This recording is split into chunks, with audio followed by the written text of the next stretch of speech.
So my first question is going to be just to say your name and was there a specific issue or how did you get involved with Missouri Coalition for the Environment? Yeah, my name is David Behrens, and I got involved with the Coalition for the Environment a very long time ago, 1976.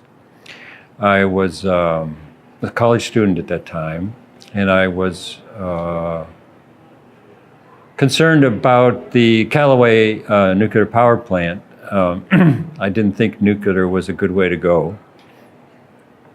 And I just stumbled upon the Coalition for the Environment. I'm not really sure how, because it's too long ago to remember that. But I remember circulating petitions, which actually were successful in preventing the expansion. Petition that went to the state legislature and got on the ballot. And right now it looks like Ameren is trying really hard to find ways to get around it again. So, and then after I really wasn't very active after I graduated from college, and so there was a big gap there. And then when I retired in 2014, I checked them out and found out that they were a lot more people and things they were involved in than when I was before, and so I started coming and volunteering regularly with them. Thank you. So what do you see as some of the most significant issues that the Coalition for the Environment has worked on in the past? Well, I actually like the consent decree against MSD. I actually showed up and said, how can I help? And so they said, well, here, how about if you take a look at the 6-month reports that they come out with as part of the consent decree requirements. And so I didn't realize it's 5,000 pages. So I concentrated on the summary, which is only 300 pages. Even so, I then started actually learning a lot about MSD. I didn't realize what a unique utility it is and how unique a history it has. And as like most people, it's like sewage. I don't want anything to do with it. And then became quite fascinated at what a amazing thing it is that they accomplish, and what the consent decree is getting them to improve upon. Okay. So then I guess this is probably just going to piggyback on that. So what would you say is the Missouri Coalition for the Environment's most important accomplishment? Oh, I don't know. I guess that would be tough,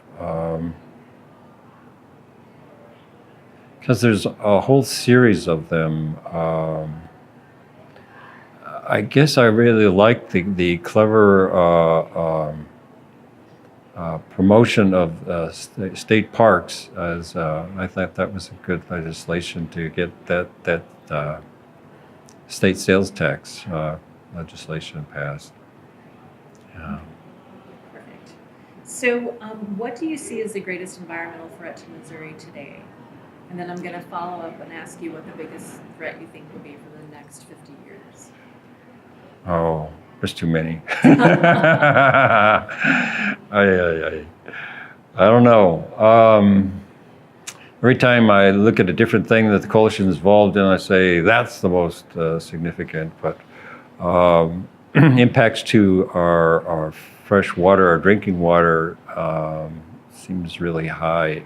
And that's actually what I was interested in getting involved in 2014 when I came back. And so I think that's, I'm not sure. I think that's probably the most significant, because there's so many ways it's being attacked, with the CAFO leakage, and then just groundwater seepage, then the destruction of the aquifers so that you can't really drink from them anymore, the wells. And then the pollution of the rivers with heavy metals and nuclear radiation. I mean, it's just, wow. That's a lot. Yeah. That's a lot. And so then I guess, so that's probably, you know, for the next 50 years. I mean, those are the same sort of issues that we'll be tackling. Yeah, I mean, Ameren is not interested in playing games with their smokestacks, and they're talking about 2035 is when their first roll out, in 2050 before they actually are going to cut back on real coal. I mean, yeah. That's a lot. Do you have any questions? I think so. I think we're good. Okay. Thank you so Sure. much for doing this.